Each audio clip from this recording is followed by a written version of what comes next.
बिस्मिल्लाहिर्रहमानिर्रहीम। Okay students, अच्छा आगे हम मूव करते हैं जी। अब हम करेंगे डायलल को यूज़ करते हुए जनरल कंबाइनिंग एबिलिटी और स्पेसिफिक कंबाइनिंग एबिलिटी कैसे निकालते हैं। तो उसके लिए जो जनरल कंबाइनिंग एबिलिटी है उसका फार्मूला है GI। अगर आपने पहले पेरेंट की आपने निकालनी है तो आप GI यूज़ करेंगे, और अगर आपने दूसरे की निकालनी है तो आप GJ यूज़ करेंगे। अब चूंकि डायलल के अंदर वही पेरेंट एक जगह पे पहला पेरेंट होता है और अगले क्लास में वही पेरेंट सेकंड पेरेंट होता है, तो इसलिए इसके अंदर सिर्फ GI के नाम से ही कंबाइनिंग एबिलिटी निकलेगी। इसमें GJ के नाम से कंबाइनिंग एबिलिटी नहीं निकलेगी। पॉइंट समझ आ रहा है? जी सर। रीजन भी समझ आ गई होगी मैं जो बात कर रहा हूँ। जी सर। ठीक है ना? बिकॉज इसके अंदर ये मैं आपको एक डायलल का डाटा दिखाता हूँ। ये डाटा आ गया,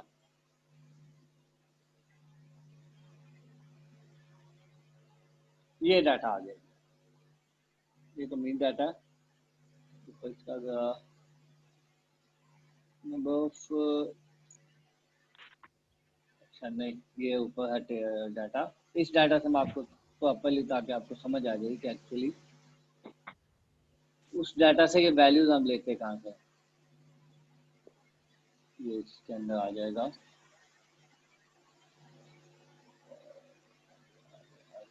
ये आ गया,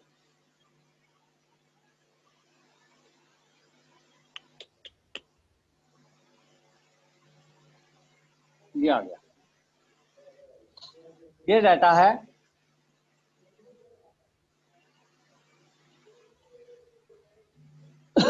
ये आपके पास है क्लासेस का डाटा। ठीक है जी। ये जहाँ पे 3 into 3 है, तो 3 into 3 का मतलब क्या हुआ कि ये जो सेल्फ। डाटा है वो सेल्फ का है। चलेंगे, इस टेबल यहाँ से स्टार्ट हो रहा है, तो 1 into 1 ये सेल्फ का है। ऐसे ही 2 into 2 ये भी सेल्फ का है, तो 3 into 3 वो भी सेल्फ का होगा। ऐसे ही ये 1 into 2 ये क्लासेस का है, तो ये 6 टोटल इसमें है। दैट मीन्स ये हमारे पास टोटल जो कॉलम है ये कितने बनेंगे? 36 बनेंगे। ऐसे ही है भाई? जी समझ आ गया सर। ना? 6 into 6 जो है जी। वो टोटल 36 बन जाएंगे। ये हमारे पास ये ओरिजिनल टेबल है जो हमारे पास डाटा आएगा। ठीक हो गया? अच्छा, अब जी इस टेबल से जो है हम सेकंड टेबल बनाते हैं, जो कि है ये तो मीन के टेबल आ गए ना हर एप्लीकेशन वाइज। इस टेबल से हमने एक और टेबल बनाया, वो मैं आपको बताता हूँ कैसे बना। उस टेबल से फिर आगे हम वैल्यू सारी निकालेंगे। वो टेबल है ये यहाँ पे आ जाएगा, ये आ गया। अब इस टेबल के अंदर हमने क्या किया कि जो पेरेंट 1 था वो 1 2 3 4 5 6 इधर लिख लिया, और 1 2 3 4 5 6 ऊपर लिख लिया। अब यहाँ पे जो वैल्यू आएगी ये आएगी मीन वैल्यू। बात समझ आ रही है? मीन वैल्यू किसकी होगी? 1 into 1 की जो तीनों एप्लीकेशन हैं उनका मीन यहाँ पे आएगा। ये कितना है? 3 है। तो ऊपर से जब हम उसी टेबल से 1 into 1 की वैल्यू देखते हैं, उसका मीन वहां से देख लेते हैं, हमें फिर समझ आ जाएगी आसानी से कि मीन वैल्यू कहाँ से आई।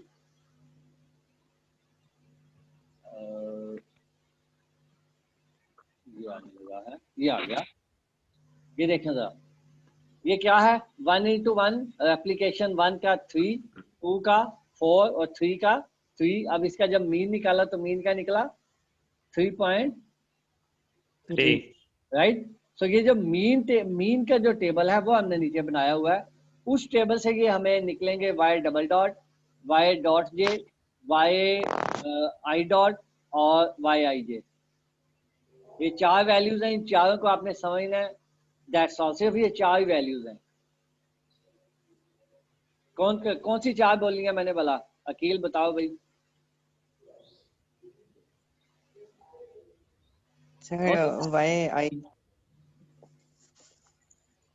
Sir Y double dot Y I J. अच्छा चलो फिर से बोलता हूँ। सबसे पहले है y डबल डॉट, ठीक है जी। यहाँ पे y के साथ दोनों डबल डॉट है। सर ये टैक्स है। ये टैक्स है। y के फिर क्या बोला कि आपने? सर ये एक्स लिखा हुआ है। हाँ x के साथ, सॉरी मैं y बोल रहा हूँ, x के साथ ये जो दोनों पहले सबसे पहले डबल डॉट है, ठीक है जी। डबल डॉट के बाद आएगा पहले डॉट की जगह पे, क्योंकि मैंने आपको बताया था कि पहला पेरेंट हमेशा आई होता है, तो इसको पहले डॉट को आई आई रिप्लेस कर दिया, तो ये आ गया y dot, sorry y i dot, ऐसे क्या भाई? जी जी सर। अच्छा, उसके बाद हमने पहला डॉट वापस ले आए, दूसरे को चेंज कर दिया, तो दूसरा पेरेंट क्या आ गया, वो चूंकि जे था तो दूसरा आ गया y डॉट जे, 3 वैल्यूज हो गई, और चौथी वैल्यू हो गई, दोनों डॉट को हमने आई और जे से रिप्लेस कर दिया, x i j। मैं y बोल रहा हूँ। Yes, sir. अच्छा, तो मेरे ख्याल में एक्चुअली इस तरह से है कि ये जो इस बुक में जो फार्मूला यहाँ पे x यूज किया हुआ है, लेकिन रूटीन के अंदर जो मैंने वैसे इससे पहले जो मैंने डायलर किया तो उन्होंने y का वर्ड यूज किया था। ये एक्चुअली वेरिएबल्स होते हैं, x और y, a से लेकर z तक आपको पता है सारे वेरिएबल्स हैं, तो यहाँ पे आप कोई भी वेरिएबल यूज कर सकते हो, a से लेकर z तक आपका जो मर्जी यूज कर सकते हो, लेकिन ये जो डॉट है और ये जो i j है ये चेंज नहीं होंगे। ठीक हो गया? आप फॉर एग्जाम्पल x की जगह पे z लिखना चाहते हो, डजेंट मैटर, z लिख लो, लेकिन सब पे z लिखना है। लेकिन जो जो डॉट है और जो आई जे है वो आप चेंज नहीं कर सकते। अब मैं आपको यहाँ से बताता हूँ कि ये है क्या एक्चुअली। सबसे पहले हम बात करते हैं एक्स डबल डॉट की। अच्छा, डॉट का मतलब होगा टोटल वैल्यू। डॉट का मतलब क्या होगा? Total value. Total value. अब अगर ये डॉट जो है ये आई की जगह पे है, तो इसका मतलब ये हुआ कि जो आई वाला पेरेंट है, आई वाला पेरेंट कौन सा है? फीमेल पेरेंट है, ठीक है ना? तो दैट मीन्स के ये जो वैल्यू निकलेगी एक्स डॉट की, इसका मतलब ये है कि जो फीमेल पेरेंट की सारी वैल्यूज इसमें जमा हुई हुई है। समझ आ गई है? और अगर जी जे सर। अगर जे की जगह पे डॉट हो तो उसका क्या मतलब हुआ कि जो जेथ male parent parent. Second parent है उसकी सारी वैल्यूज जमा हुई हुई है। सो एक्स डबल डॉट का मतलब क्या हुआ कि इसके अंदर पहले पेरेंट की भी सारी वैल्यूज हैं और दूसरे पेरेंट की भी सारी वैल्यूज हैं। तो इसका मतलब दूसरे लफ्जों में ये हुआ कि एक्स डबल डॉट का मतलब है grand total. X double dot का क्या मतलब है? Grand Grand. total. लेकिन ये ग्रैंड टोटल है मीन टेबल का। हम जो हमने एनोवा के अंदर ग्रैंड टोटल किया था वो किस चीज का था? वो ओरिजिनल टेबल का था, मीन टेबल का नहीं था। यहाँ पे हमने ये जो तीनों एप्लीकेशंस थी, तीनों एप्लीकेशंस को जमा करके उनका मीन लेके ये वैल्यू लिया है। तब ये जो मीन टेबल का जो ग्रैंड मीन है, इसको आप ग्रैंड मीन कह सकते हो फिर, राइट? तो ये क्या होगा? X double dot. X double dot की समझ आ गई भाई? एक्स डबल डॉट क्या होगा? ओके, जी सर। अब चलते हैं एक्स आई जे की तरफ। X I J, I J का मतलब क्या हुआ? आई का मतलब क्या हुआ कि इसके अंदर फीमेल। एक पेरेंट होगा। Female parent. आई का मतलब होगा एक पेरेंट की वैल्यू होगी, और जे का मतलब क्या है कि इसके अंदर भी जे के एक पेरेंट की वैल्यू होगी। दैट मीन्स के एक्स आई जे का मतलब क्या हुआ? ये जो यहाँ पे एक्स आई जे है, ये जो है एक्स आई जे, इस एक्स आई जे का मतलब क्या हुआ कि cross number female parent one का फीमेल पेरेंट वन का मेल पेरेंट वन के साथ जो क्रॉस हुआ, उसके नतीजे में जो वैल्यू आई वो ये होगी। कैसे भला? ये आ गया है फीमेल पेरेंट्स, ऐसे ही है, और ये सॉरी ये आ जी। गए हैं फीमेल पेरेंट और ये आ गए हैं मेल पेरेंट। मेल। तो ये जो वैल्यू होगी, ये वैल्यू ये किस चीज की वैल्यू है? इसके अंदर फीमेल पेरेंट भी अकेला मौजूद है 1 और मेल पेरेंट भी अकेला मौजूद है 1, तो ये वैल्यू होगी एक्स आई जे की। समझ आ गया भाई? जी सर. राइट? ऐसे ये भी एक्स आई जे की होगी, लेकिन ये होगी एक्स 1 1, ये होगी एक्स 1 2। एक्स 1 2 का मतलब क्या हुआ कि इसके अंदर फीमेल पेरेंट पहला है और मेल पेरेंट और मेल पेरेंट दूसरा। दूसरा है। दूसरा है। और अगर हो एक्स 5 4, X54 का क्या मतलब हुआ? सर सिर्फ फीमेल पेरेंट पांचवा है और मेल पांचवा और पेरेंट मेल पेरेंट चौथा है। ठीक है जी, चौथा। दो आपको समझ आ गई, एक एक्स डबल डॉट की समझ आ गई और एक एक्स आई जे की समझ आ गई। अब एक है एक्स जे आई। एक्स जे आई का क्या मतलब होगा?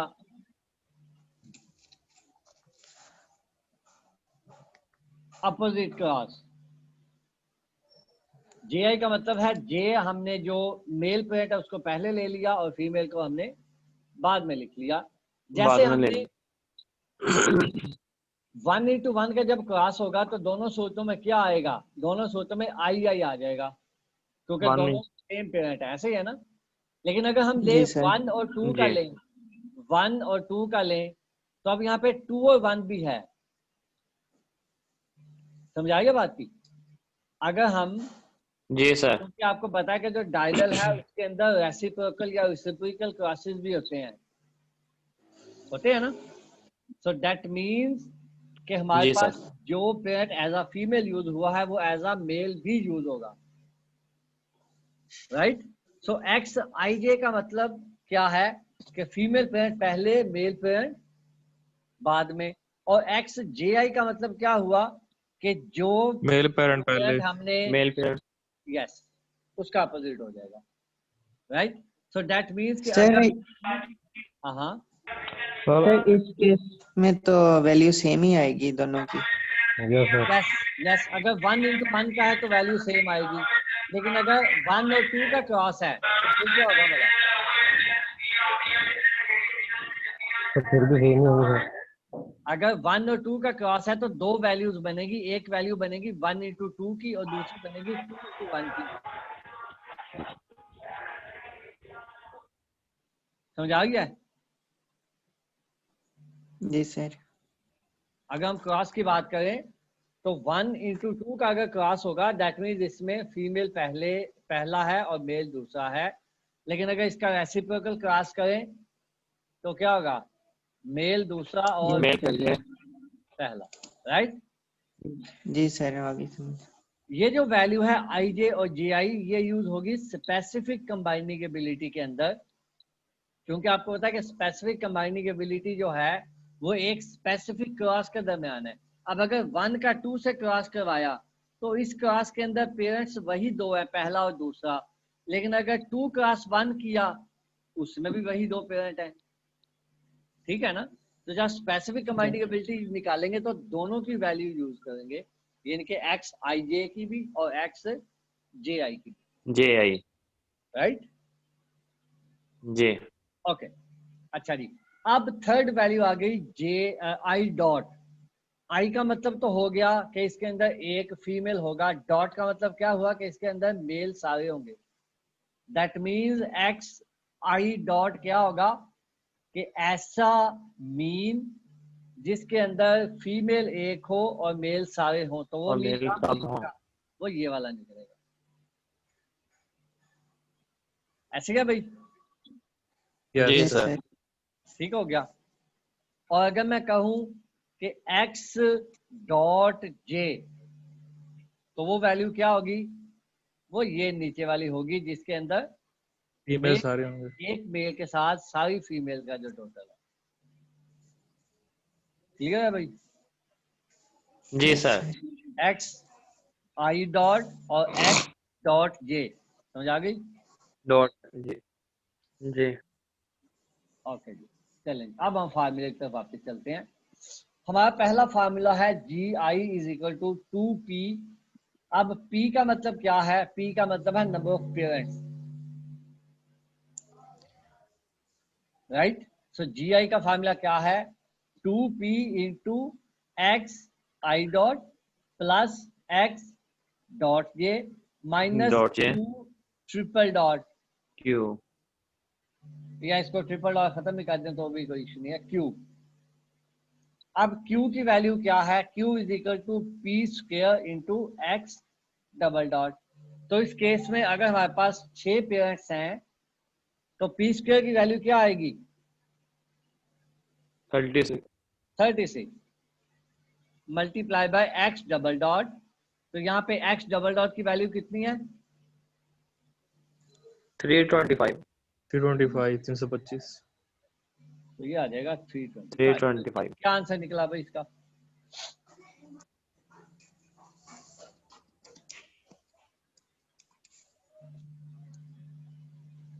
सर 11,700। है यस सर 11,700।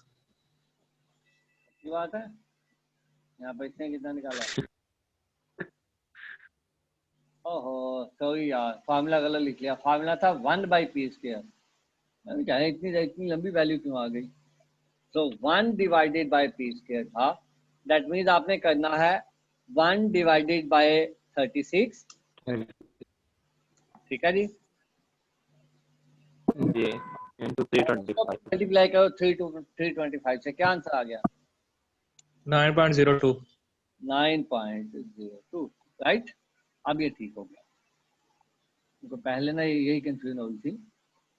ये 9.02 आ गया। ठीक है जी, ओके, ये फार्मूला आ गया। Yes, sir. अच्छा, वो दूसरा वाला भी गलत लिखा हुआ है माशाल्लाह। ये भी है 1/2 की। ठीक है जी, सो ये है। अब यहाँ पे इसकी अगर मैं वैल्यू निकालूं तो कैसे निकलेगी? 1/2p का मतलब हुआ 1/12, ऐसे ही है भाई। जी सर। और ये मल्टीप्लाई Yes, sir. होगा xi dot plus x dot j से। मैं फॉर एग्जाम्पल पहला जो है निकालना चाहता हूँ 1 का। ठीक है जी, तो अगर मैं 1 का निकालना चाहूँ तो i की जगह पे भी 1 यूज करूंगा और j की जगह पे भी 1 यूज करूंगा। तब मेरे पास जो है पहले पेरेंट की जनरल कंबाइनिंग एबिलिटी आएगी। i की जगह पे भी 1 और j की जगह पे भी 1। अब यहाँ से टेबल से देख लें हम, ये वैल्यू हमें चाहिए x i डॉट। i का मतलब है 1, तो x1 डॉट की वैल्यू कितनी है? 39.6 39.6। 39.6 39.6, राइट। तो ये आ जाएगी 39.6। अब इसमें हमने करना है प्लस, ये आ जाएगी x डॉट 1। तो x डॉट 1 कैसे निकलेगा? ये आ गया x डॉट 1, उसकी वैल्यू क्या है? 44.7। 44.1 ठीक है जी, अब इसको जमा करें दोनों को। 84.3। हाँ, 84.3। 4.3। ठीक है जी, और उसको डिवाइड कर दें 12 पे। 84.3 को डिवाइडेड बाय 12 हो जाएगा, क्योंकि 1/12 के साथ वो मल्टीप्लाई हो रहा है। तो 12 जो है वो चूंकि 7.025। 7.025, राइट। ठीक हो गया जी। अब ये जो वैल्यू निकली है, इस वैल्यू में से हमने माइनस करना था Q Q को। ऐसे ही है ना? जी सर। सो Q की वैल्यू है 9.02। 9.02 तो क्या आंसर आ गया? माइनस करो -1.99। 1.99 माइनस में आ गया आंसर, ऐसे ही है भाई। ठीक है जी, अब यहाँ से हम देख लेते हैं कि इसने कैसे निकाला। यही निकाला या कुछ और निकाला? ये आ गया। सो इसने क्या निकाला है? -1.99। ठीक हो गया जी, ओके। सो ये जो है general combining ability using diallel analysis का फार्मूला है। अब हम चलते हैं स्पेसिफिक कंबाइनिंग एबिलिटी की तरफ। तो उसके लिए फॉर एग्जांपल अगर मैं निकालना चाहता हूं स्पेसिफिक कंबाइनिंग एबिलिटी फॉर 1 कैसे निकालूंगा?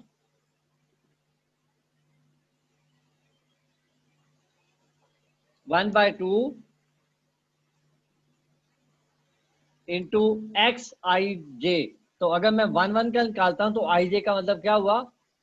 एक्चुअली 1 का निकाल ही नहीं सकते, क्योंकि 1 जो है वो है ही सेल। तो हम 1 का निकालेंगे। ठीक है जी, तो 1 का मतलब Yes, क्या sir. हुआ कि एक्स आई जे का मतलब x12 और एक्स जे आई का मतलब x21। 2.1। ठीक है जी, सो 1 2 और 2 1 को हम देख लेते हैं। 1 2 कितना है और 2 1 कितना है? 1 2 कितना है भाई? सर 5.7 5.7 1 4.0 सो 5.7 प्लस 4 ये हो जाएगा 5.7 प्लस 4 राइट। सो ये फार्मूले का आधा हिस्सा हो गया। इसका आंसर निकाल बल्कि आगे कर लेते हैं। -1/2 9.7 होगा 1.12। अब आगे वैल्यूज हैं एक्स आई डॉट, तो इसका मतलब x1 डॉट, ऐसे ही है भाई। x1 डॉट की वैल्यू है 39.6, 29.6 ऐसे ही है जी। ले ये आ गया 39.6 प्लस x डॉट 1 वो है 44.7, 7 ठीक है जी। तो यह 44.7। अच्छा जी, इसके बाद आगे चलते हैं। नेक्स्ट है प्लस एक्स जे डॉट, या ये हमने कौन सी वैल्यू लिखी है भाई? Okay, x I dot plus x dot I, ठीक है जी। अब आ जाएगा एक्स जे डॉट। सो जे डॉट का मतलब है जे चूंकि सेकंड था तो ये क्या हो जाएगा, एक्स टू डॉट की वैल्यू हमें चाहिए। एक्स टू डॉट की वैल्यू है 31, ठीक है जी। प्लस आ जाएगा 31 और प्लस क्या आ जाएगा डॉट 2। सो डॉट 2 की वैल्यू क्या है 55.7 55.7, ठीक हो गया जी।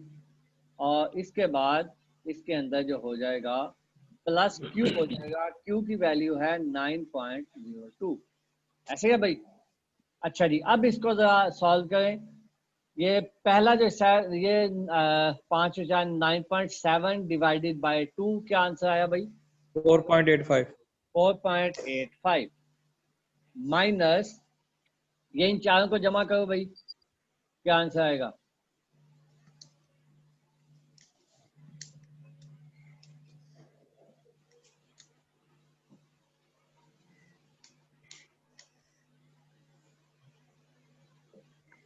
वन 171 और इसको 12 पे डिवाइड कर दो,